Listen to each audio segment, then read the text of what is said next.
Caros alunos, espero que estejam animados para mais uma aula. Hoje nós vamos trabalhar um pouquinho sobre o amor humano conjugal e o mistério cristológico eclesiológico, né? Sobre a sacramentalidade do matrimônio, ou seja, nós vamos trabalhar um pouquinho o que o Concílio Vaticano II vai falar sobre o matrimônio. Nós vamos, de modo especial, pegar os documentos do Concílio Vaticano II, né, e ver o que esses documentos, né, vão falar sobre o sacramento do matrimônio. Então, nós falamos na primeira aula sobre a fundamentação bíblica, essa questão da aliança, dessa relação de aliança entre Yahvé e Israel, entre Jesus Cristo e a Igreja, no Antigo e Novo Testamento. Na aula passada, nós vimos toda essa questão histórica, né, desde das primeiras comunidades, que não se tinha um sacramento, que não se tinha, aliás, um rito próprio, até chegar em Trento, né, até avançando um pouquinho, né, com o Vaticano II e Amoris Laetitia, mas agora nós vamos aprofundar um pouquinho mais a teologia, né, do sacramento do matrimônio no Concílio Vaticano II. Então, o sacramento como disposição para a reforma, para a formação da Igreja e a autocompreensão. Então, os sacramentos são a maneira de compreender a Igreja. Por exemplo, o batismo como sacramento fundante através do qual se entra na Igreja. O renascimento completa a reconstrução de um novo sujeito, um revestimento que assume uma função nova. A Igreja, porém, faz a experiência da apostasia, isto é, depois do primeiro período de idealização do batismo, a Igreja descobre que, na realidade, nem todos os batizados são fiéis. Como tratar disso? É assim desenvolvido o caráter indelével do batismo, negando a necessidade de rebatizar, mesmo com a apostasia, o batismo permanece. O mesmo com a disciplina penitencial da Igreja, que nasce da experiência que os batizados continuam a pecar, não mantém um comportamento de vida coerente com o batismo. Também o exemplo da Eucaristia é concebida como íntima comunhão com Cristo. No período medieval nasce a discussão sobre o que seja real. Se a realidade é real, o que acontecer com os pedaços que sobraram? Assim, se desenvolve o conceito de transubstanciação. O problema não é a Eucaristia, mas quando vem confrontada com o conceito de real. No que toca o matrimônio, idealmente indissolúvel, hoje temos um desafio. Qual a resposta da Igreja diante da impossibilidade de tantos cristãos de viver a indissolubilidade? Como gestar sobre esse problema que não permanece a uma pequena quantidade de cristãos? Então, nós vimos que todos os sacramentos, né, tiveram aí um problema na sua prática, né? E não foi diferente com o matrimônio. E é isso que nós vamos ver, como que a teologia, né, como que a doutrina da Igreja responde a isso. Então, o tema da sacramentalidade do matrimônio sempre constituiu um argumento complexo para a teologia. As constantes variações históricas da praxis eclesial e a dificuldade de precisar a relação entre o momento do consentimento e da consumação, no constituir-se casal conjugal e sacramento, a fadiga de reconduzir a estrutura do sacramento ao modelo hiemórfico, que por séculos foi o elemento interpretativo geral, os problemas de fronteira entre as dimensões matrimoniais, entre teológico e político, eclesial e civil, instituição e contrato, consciências objetivas de escolha e a disposição pessoal dos sujeitos, e os diversos problemas pastorais práticos, gravaram as dificuldades em relações a este sacramento. Então, qual que foi a reflexão conciliar, né, através de tudo isso? Então, o Concílio Vaticano II, matrix da praxis atual, introduz incrementos peculiares no confronto com a tradição teológica precedente.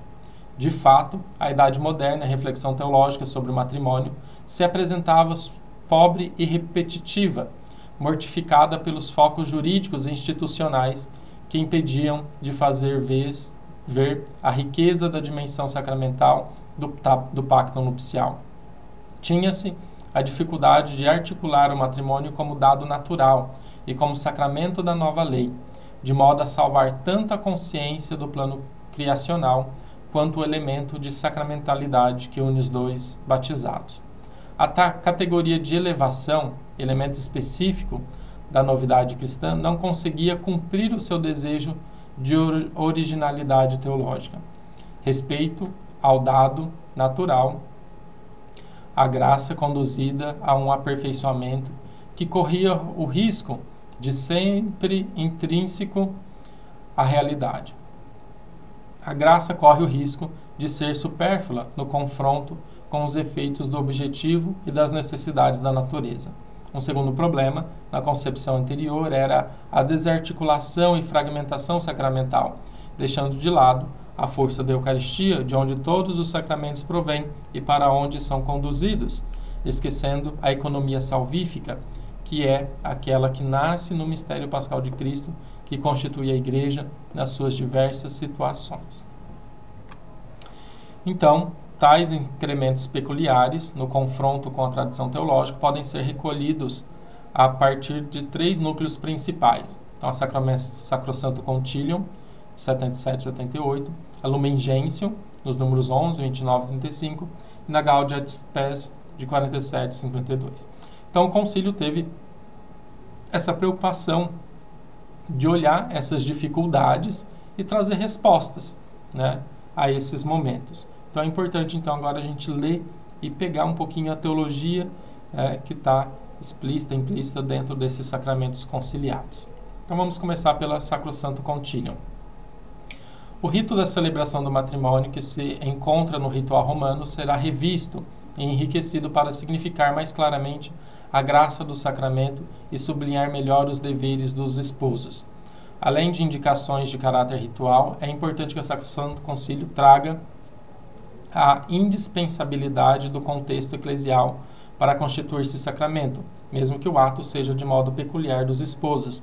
Não são simplesmente um contorno eclesial intrínseco ao consentimento, mas elementos que representam a simbologia. Tudo para colocar à luz do inteiro documento novas atitudes no confronto com as celebrações e manifestar-se contra o dado puramente objetivo da sacramentária manual.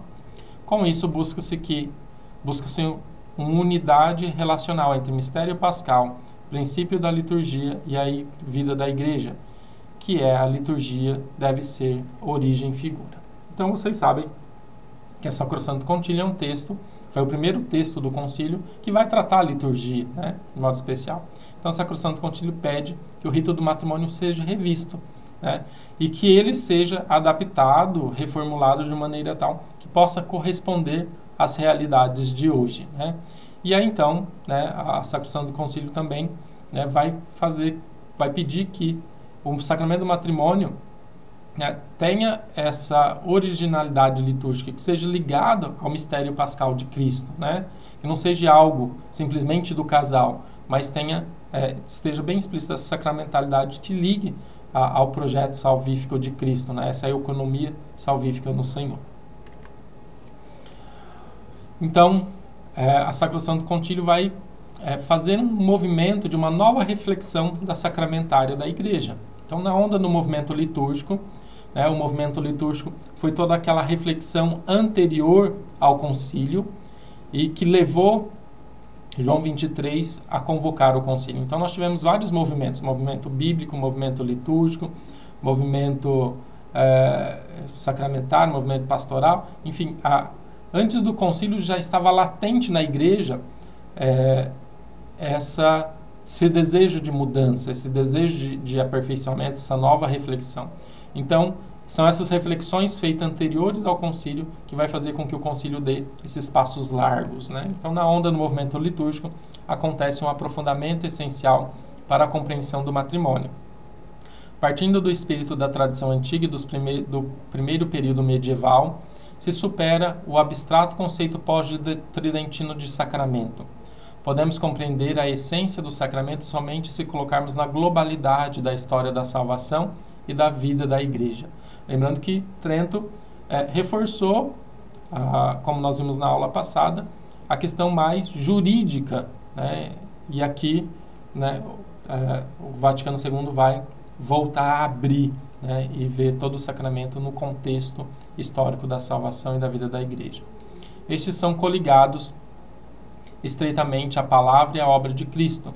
Vocês lembram que na aula passada nós falávamos que Trento simplesmente deixou de lado toda a fundamentação bíblica, né? Tanto a questão da aliança do Antigo e do Novo Testamento, como essa questão esponsal entre Deus e o homem. São sua atualização através de sinais simbólicos, símbolos, da ação simbólica ritual.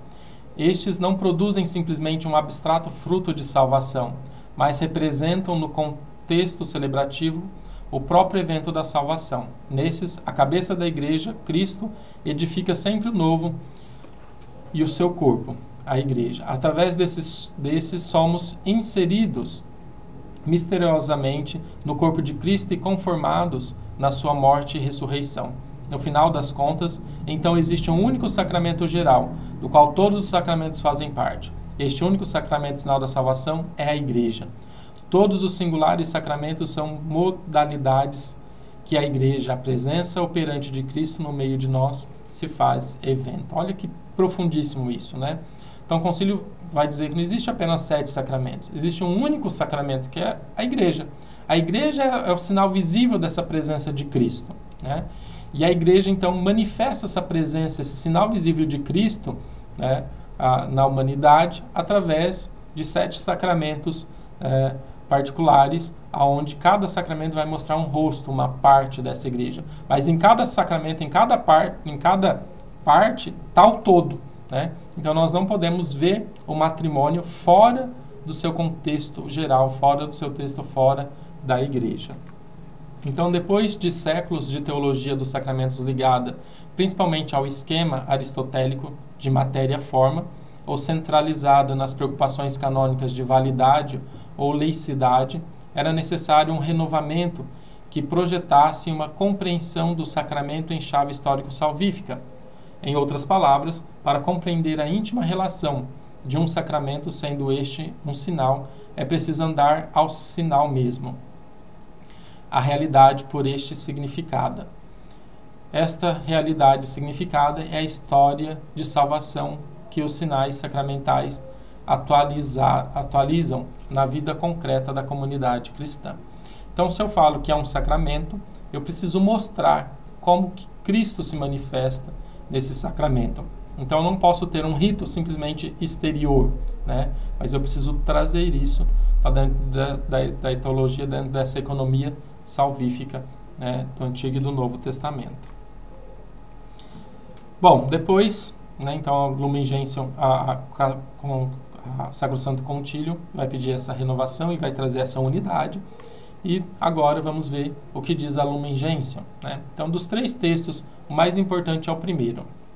Em conformidade com o tema geral da Constituição, coloca em evidência o nexo peculiar que colega matrimônio à igreja a uma relação vital com ela. A natureza da comunidade cristã ilumina a identidade do matrimônio, porque a graça que os cônjuges recebem nesse sacramento é entendida como participação da unidade e fecundidade que subsiste entre Cristo e a igreja, segundo o célebre ensinamento de Efésios 5.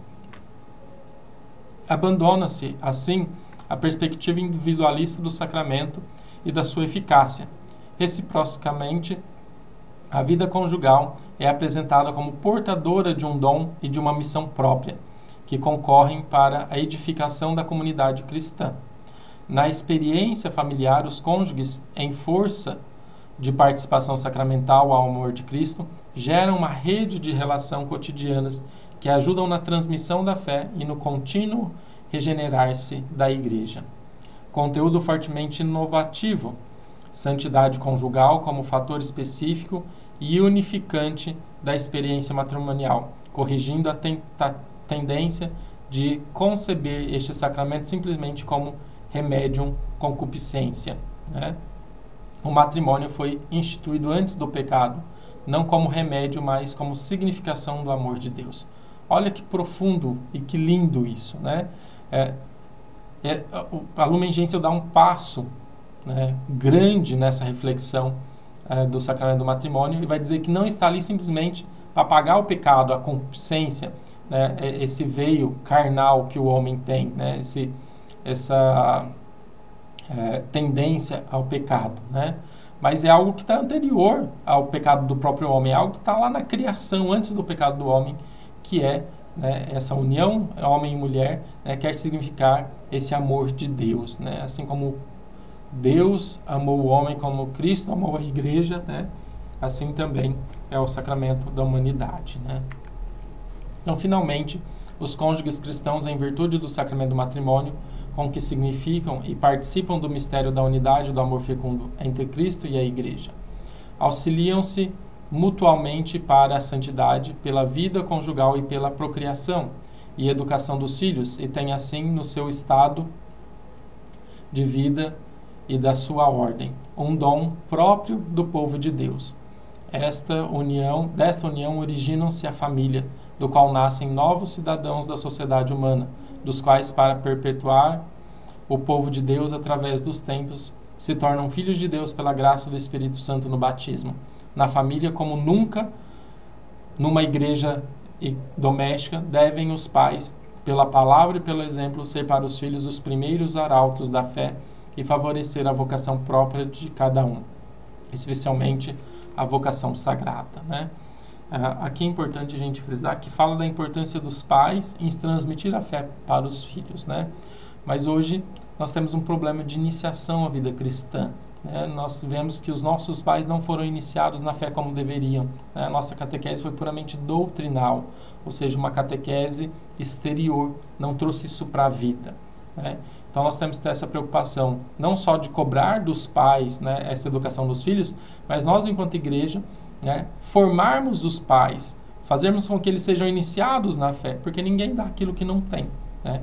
Então, a gente chama a atenção para que os pais sejam os protagonistas, né, os arautos da fé na vida dos filhos, mas, né, nós precisamos dar condições para que os pais façam isso, né? Então, por isso, nós temos que olhar com carinho para as famílias hoje, né? Não criticar os pais, as famílias hoje não cumprem o seu papel e etc, e colocamos a culpa toda na família, sendo que nós, igreja, também temos uma culpa de não ter iniciado na fé devidamente, né, aqueles que receberam o sacramento do matrimônio. Então, hoje nós precisamos pensar numa pastoral, né, do sacramento do matrimônio, para que sejam iniciados nesse sacramento e, antes disso, sejam iniciados no grande sacramento que é a igreja, né? Então, como sacramentos de iniciação cristã, né, a partir da catequese, não cumpriram o seu papel como deveria, nós precisamos hoje pensar numa catequese para aqueles que vão receber o sacramento do matrimônio. E a Gaudium et Spes vai dizer que o matrimônio, né, é um lugar decisivo para a teologia, né? Então vai dizer qual que é o lugar decisivo para a teologia do matrimônio. O tema matrimonial é desenvolvido em 2 capítulos. O primeiro apresenta a natureza objetiva do matrimônio, como estabelecido por Deus e restaurado e elevado por Cristo, e o segundo indica os direitos e os deveres dos cônjuges.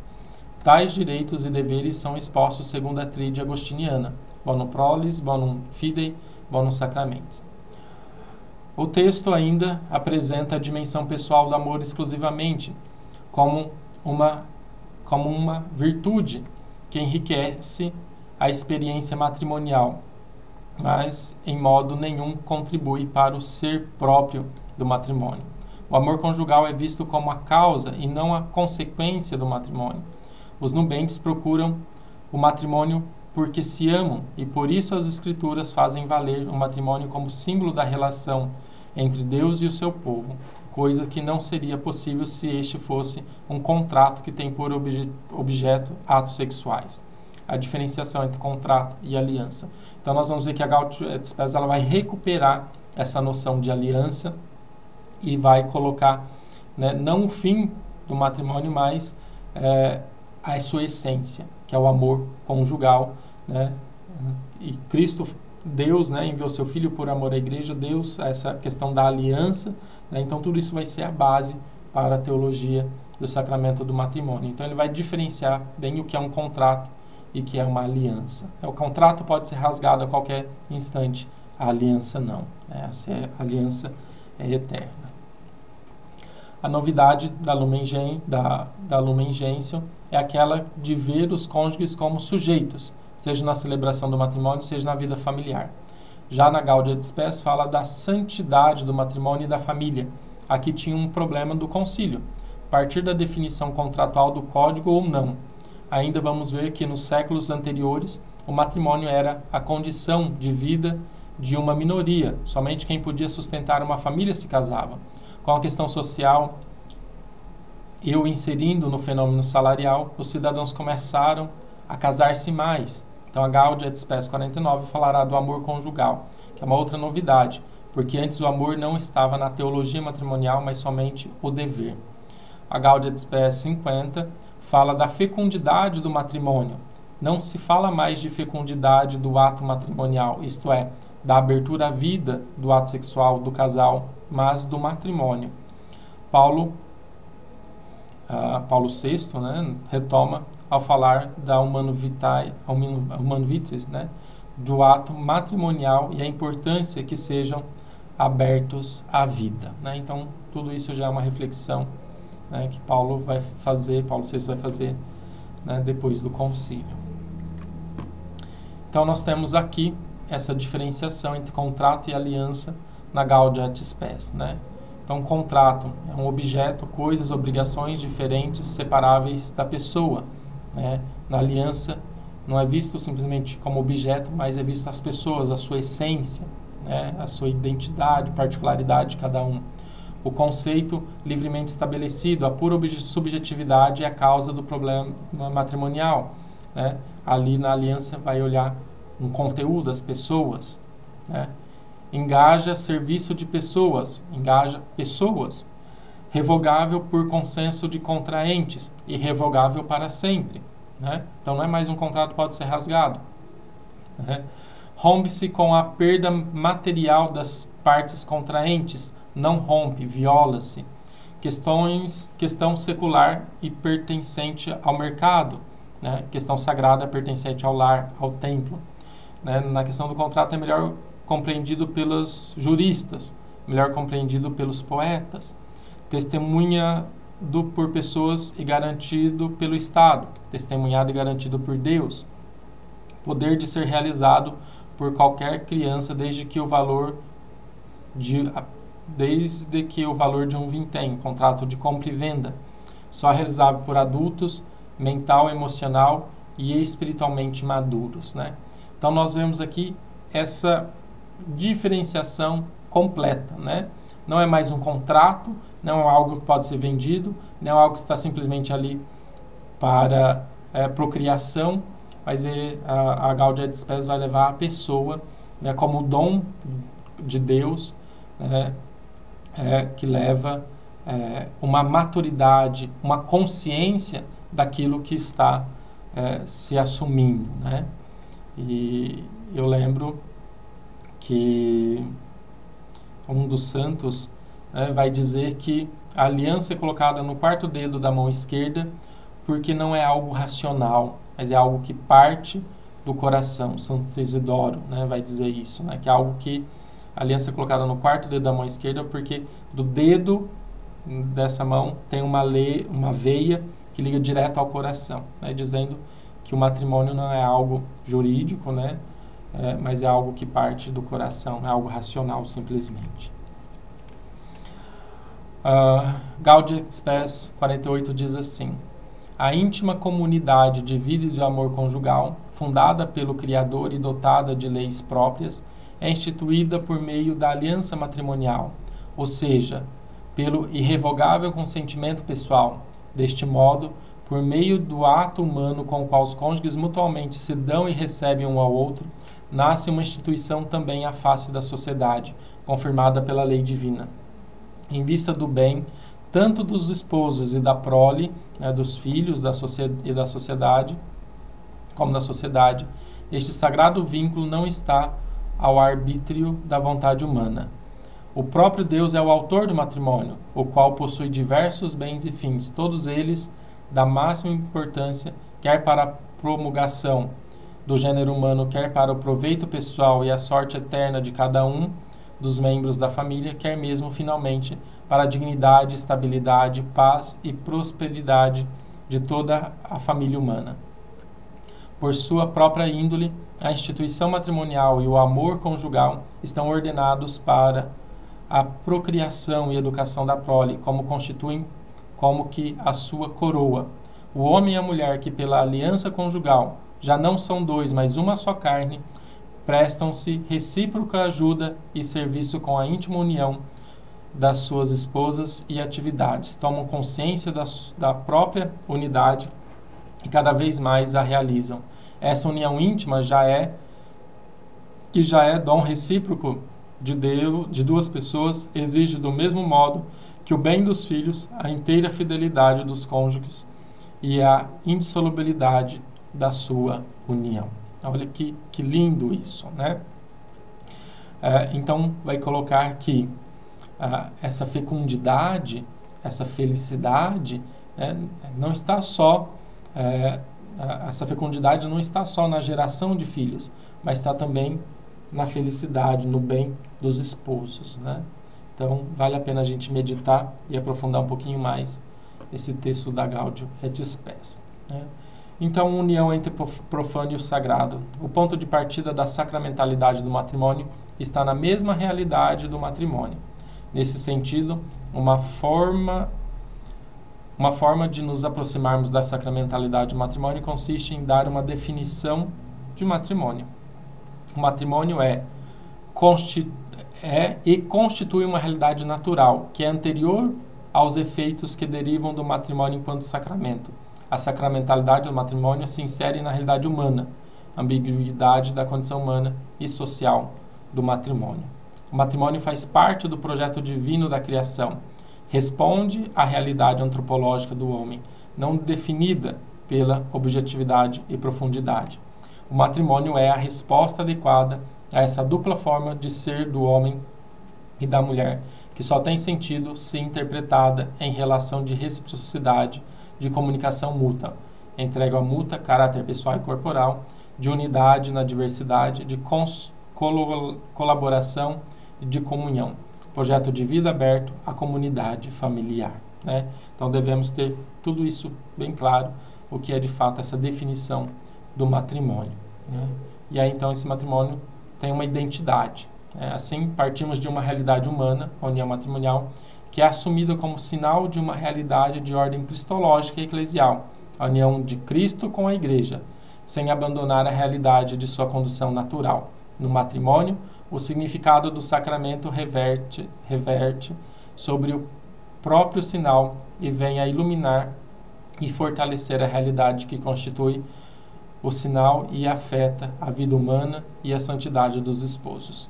Os batizados celebram o sacramento do matrimônio ao mesmo tempo que contraem o matrimônio. Então, realidades humanas abertas à transcendência. Para falar da realidade humana matrimônio, é preciso falar do seu pressuposto, a sexualidade. Esta não é genitalidade. A sexualidade é uma característica do ser humano enquanto todo.